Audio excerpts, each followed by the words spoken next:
There is a very, very specific type of silence in the waiting room before a job interview.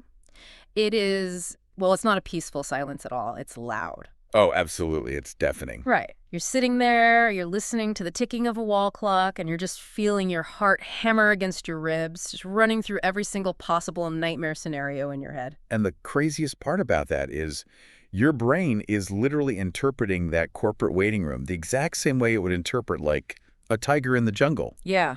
It is a pure physiological threat response. Your amygdala doesn't actually know the difference between a predator and a hiring manager. So you're sitting there dealing with sweaty palms, dry mouth, and this sudden, terrifying conviction that you've just completely forgotten how to speak in complete sentences. Totally blank. Exactly. Well, welcome to today's deep dive. I'm your business mentor, and we are looking directly at that nerve-wracking world of preparing for a job interview. More importantly, we're going to figure out how you can actually beat those nerves and project real professional confidence before you even open the door. And I'll be your language coach today, focusing on exactly what to say when you do walk through that door. We've pulled together an incredibly diverse stack of research for this deep dive. We're pulling insights from university career center protocols, like the SIUE virtual interview guidelines, alongside body language manuals from Toastmasters International. And we also have some fantastic professional communication courses and business English vocabulary guides. The mission today is to extract one cohesive, step-by-step strategy for your interview preparation. But really quickly, before we jump into the deep end, if you're serious about leveling up your professional communication, make sure you follow the English Effect podcast. And hit subscribe on our YouTube channel so you never miss a deep dive. Oh, and definitely do not forget to download the free vocabulary companion. The link is right there in the description. We are going to cover a lot of high-impact business terminology today, and that guide is going to be your best friend for practicing it. Exactly. So let's get right into the foundation of interview confidence because, a lot of people just assume confidence is a personality trait. Like you're either born with it or you aren't. Which, in a professional context, is entirely a myth. In my experience managing teams and sitting on the other side of the interview table, confidence isn't just a mood. One of the communication courses we reviewed puts it perfectly. It says, confidence isn't something you feel, it's something you prepare. I love that phrase. It's a byproduct of actionable groundwork. Preparation creates confidence, and confidence creates opportunity. Right. But what does that groundwork actually look like for you, the candidate? Because the standard advice is always, research the company. And for most people, that means they spend maybe 10 minutes scanning the company's About Us page the night before. Yeah, they find out what year it was founded, maybe the CEO's name, and they call it a day. And that superficial scan is exactly why they end up having that tiger in the jungle threat response. As a hiring manager, I can tell immediately who has done real research and who just skimmed the website. The SIUE guidelines get very specific here. It's not about memorizing trivia, it's about alignment. Let's actually look at the vocabulary there. Alignment is such a crucial business word. It means bringing your skills into perfect agreement with their needs. You have to study the job description closely to find their pain points. Yes, pain points. The specific problems that the company is currently struggling with and needs to hire someone to solve. You have to review your own resume and determine exactly what you want that employer to understand about your value proposition by the time the meeting is over. It's like studying the rules of a complex board game, right? You can't strategize, you can't make good moves, and you certainly can't win if you don't actually know what the victory conditions are for the person sitting across from you. Exactly. So here's what the interviewer is actually thinking when you do this. When you don't do the research, you walk into that room feeling like a desperate applicant. You're just hoping to be chosen. You're fundamentally in a one-down position. But when you wrap your track record, another great collocation there, meaning your history of past successes, when you map your track record to their specific pain points, you undergo a massive mindset shift. You stop being a passive applicant. You become a consultant offering a solution. You are diagnosing their problem and presenting yourself as the cure. You level the playing field. Which is a fantastic idiom. Yeah. To level the playing field means to make a situation fair for everyone. You realize you bring something to the table that they need just as badly as you need the job, and that shift inherently calms the nerves. You aren't begging, you're negotiating. So your first step right now isn't practicing your handshake. It's digging into the data so you know exactly why they need you. But let's move from the prep to the actual performance. Right, because interviews don't begin when you answer the first question. They begin the second you walk in. Exactly. So you've done the research, you walk into the room, you sit down, and they hit you with the absolute most dreaded, open-ended prompt in corporate history. Tell me about yourself. Oh, it's a trap. It Yeah. really is the ultimate trap for the unprepared candidate. The Mastering English course stresses the absolute necessity of a clear, structured self-introduction here. But the catch is, it has to sound natural. It cannot rely on a memorized script. Because if you memorize a script word for word and your brain just, drops a single sentence due to nerves, Simple illusion you shatters. just freeze.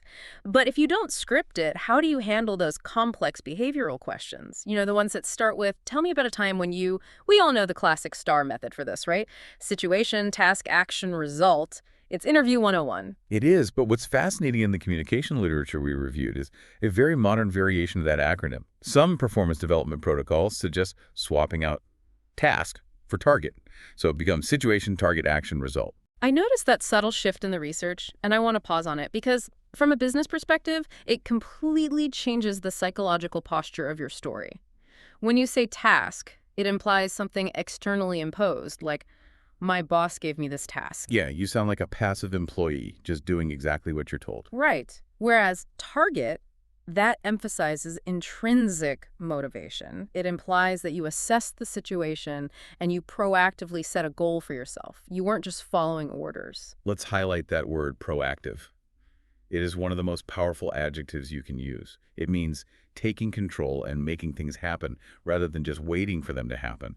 Using target demonstrates that proactive leadership before you even explain the action you took. I love the agency of target, but I do have to push back a little on the whole STAR concept here. Does rigidly following an acronym in real time make a candidate sound like a robot? I mean, if I'm sitting across from you and I say, the situation was a drop in sales, the target was to increase them, my action was calling clients, it feels incredibly stiff. That's a very valid concern. And honestly, it exposes a fundamental misunderstanding of how the tool is actually supposed to be used. The STAR method is not a script you read out loud. It is an internal structural guardrail. So it's not for the interviewer, it's for you. Exactly. It's not there to make you sound like a robot. It's there to prevent the single most common interview mistake, which is rambling. Ah, yes. The chaotic brain dump. We have all been there.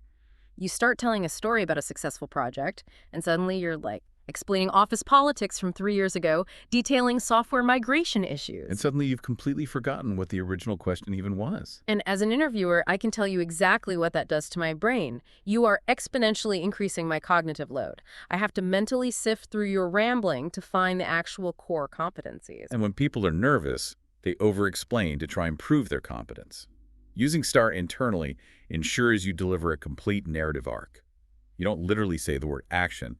You simply transition smoothly into describing the steps you took. It gives your story a clear beginning, a middle, and a satisfying professional conclusion. Okay, so the STAR method provides the skeleton of your story. It keeps you standing upright and prevents you from wandering off into the weeds. But the specific words you choose to put on those bones, that will dictate how professional and capable you actually sound. Your vocabulary is essentially your professional currency. If you use weak vocabulary, it's like trying to pay for a luxury item with a massive jar of pennies. I mean, the core value might technically be there, but the presentation is exhausting for the person on the other side of the counter. You want to hand them crisp bills. Our sources, particularly the American English Interview Vocabulary Guide, highlight the absolute necessity of replacing everyday adjectives with strong, precise corporate terminology. So what are the crisp bills in this scenario? What should you be saying? Let's do a practical coaching challenge for the listener right now. I'll give you a weak sentence, and you think about how to upgrade it. For example, a weak common statement would be, I like to do things, or I am a hard worker. Which response sounds more professional? Instead of that, you describe yourself as action-oriented. Yes, action-oriented. Hmm. Another one. Instead of saying, I work well with change, you would say you possess a growth mindset. I love growth mindset in a business context. It tells me as an employer that you don't just accept critical feedback, you actually crave it in order to improve. It's a huge competitive edge. Other high-impact terms from the vocabulary guide include describing yourself as a catalyst for change, having strong business acumen, or describing your work ethic as diligent and accountable. Okay, I got to stop you there because if I sit in an interview lean across the desk, and unironically call myself a catalyst for change, won't the hiring manager just roll their eyes? Doesn't that just sound like a walking LinkedIn post? Well, if you just drop the phrase into a sentence without any context, yeah, it'll sound like jargon salad. Heh. The hiring manager's eyes will totally glaze over.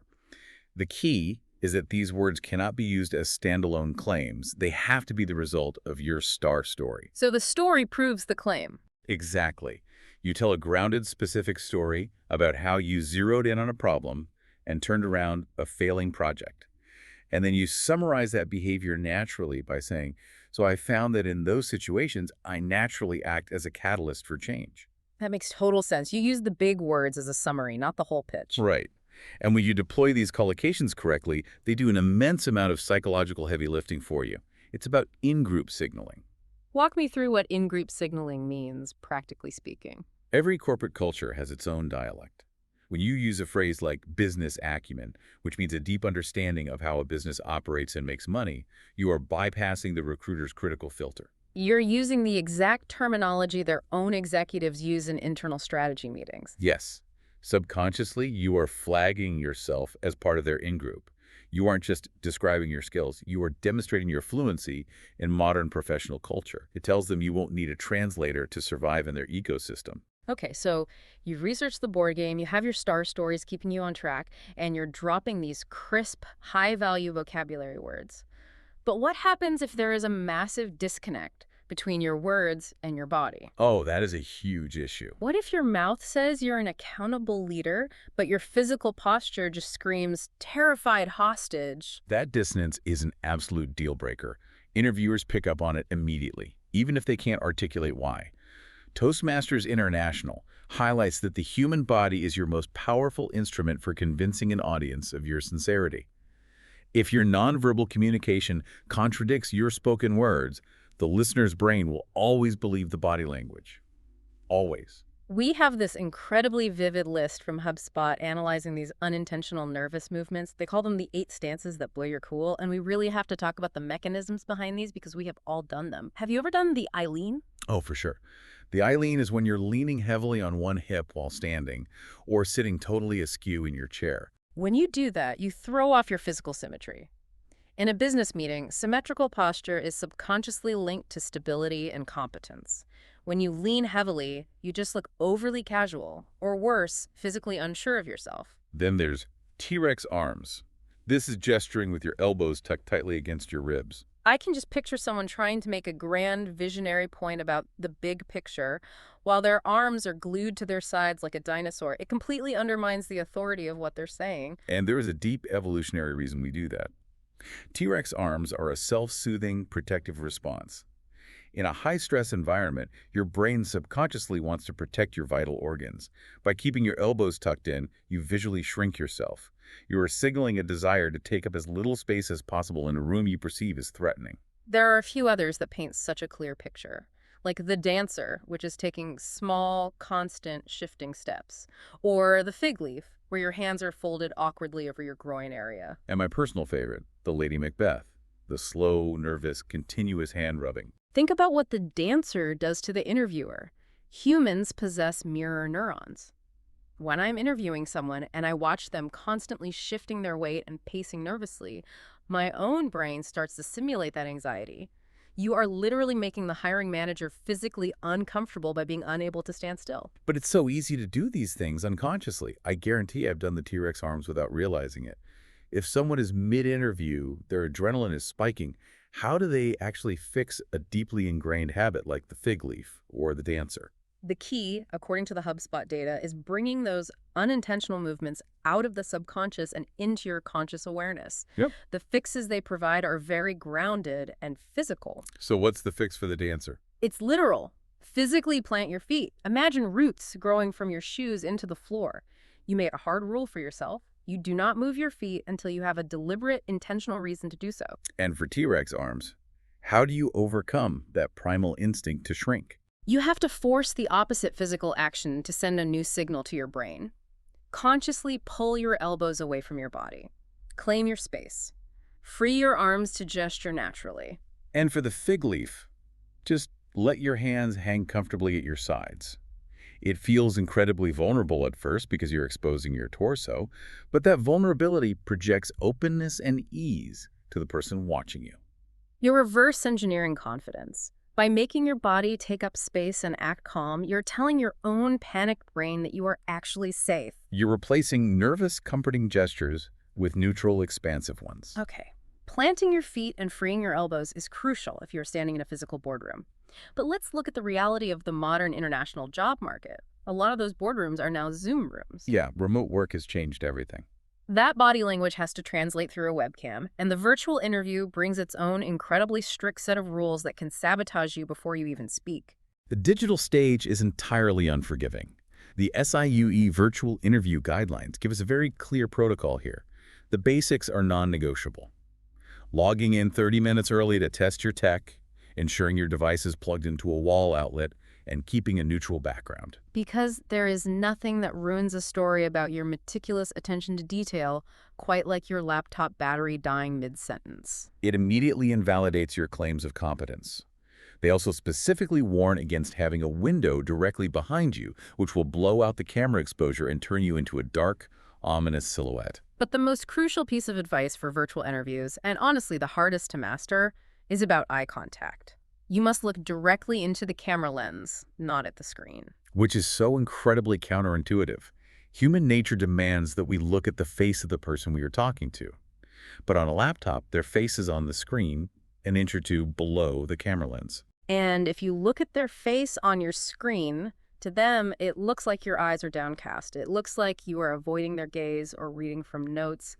Looking at the camera lens perfectly mimics in-person eye contact, which is the foundational building block of professional trust. It's essentially an illusion, but it's an illusion you have to master. So how do you get comfortable staring into a lifeless little dot for an hour? Well, the Mastering English course recommends a fascinating tool for this exact problem. Practicing with PowerPoint's built-in Rehearse with Coach AI tool. I love this concept. It's basically a flight simulator for public speaking. You get to crash the plane in private, figure out which buttons do what, so you can fly perfectly when there are actual passengers or interviewers watching. Yes, and just like a flight simulator, it gives you raw, objective telemetry data. The AI monitors your performance and provides a private rehearsal report. It tells you if your pacing is off, like if you're speeding up out of nerves. It analyzes your pitch to warn you if you're falling into a flat, monotone delivery. And from a language coaching perspective, this is huge. It tracks your exact use of filler words like or like, and even flags non-inclusive language. That is brilliant because it removes the ego. It listens to you and gives you hard data on how you sound without the judgment of a human being sitting across from you. You can strip out all those nervous habits before a hiring manager ever hears your pitch. Exactly. It's a completely safe environment to build that muscle memory of staring at the lens while speaking clearly. All right, let's take a step back and look at the whole picture we've built today. We started by dismantling that waiting room anxiety through deep research, shifting our mindset from desperate applicant to solution provider. We learned to structure our answers using the STAR method, focusing on proactive targets. We upgraded our professional currency by swapping weak, everyday words for high-impact vocabulary that signals in-group corporate fluency. Words like adaptable, diligent, and accountable. We tackled the evolutionary biology of our own nervous tics, fixing our T-Rex arms and Lady Macbeth hand-rubbing by bringing conscious physical awareness to our body language. And finally, we mastered the virtual tech setup, remembering to look at the camera, not the screen, using AI as our private flight simulator. It is a comprehensive blueprint for walking into a room, virtual or physical, with true prepared confidence. But there is one final step, because the process doesn't actually end when you close the laptop or walk out the office door. Right. The actionable takeaway today comes from the SIUE post-interview protocol. They remind us of the crucial follow-up. Always get contact information from everyone involved in the interviewing process. Send a professional thank you email or even a handwritten note. Briefly re-emphasize the synergy between your skills and their needs. And remember the golden rule of following up. It is completely acceptable to politely touch base after 10 business days. Don't just sit in the dark waiting and wondering. And as you move forward with these tools, I want to leave you with a final thought to mull over. We so often view interviews as a one-way interrogation, where we are sitting under a spotlight, being judged. But based on the vocabulary of corporate culture and self-awareness that we discussed today, an interview is actually a two-way street. It's really easy to forget that you hold power in that room, too. You absolutely do. You Yeah. have to ask yourself while they're asking you questions, is their corporate culture actually worthy of your growth mindset? Are they a catalyst for your professional development or just a paycheck? Are they offering a mutually beneficial arrangement? When you approach the conversation as an equal evaluating a partnership, the anxiety dissipates. You aren't just trying to get a job, you are trying to find the right job. Which means every interview, even the rejections, is just a high-stakes practice run preparing you for the right one. It is a mutual assessment, from the first handshake to the final email. So the next time you find yourself in that waiting room, or staring at yourself in the little Zoom preview window, listening to the clock tick and feeling your heart rate spike, Remember that you are not at their mercy. you've studied the board, you know your targets, you've brought the crisp bills. Plant your feet, claim your space, and offer them the solution they are looking for. Thank you so much for joining us for this deep dive. Make sure you follow the podcast, subscribe to The English Effect, and download that free vocabulary companion. And please share this deep dive with any colleagues or friends who are prepping for their next big career move. We will see you next time.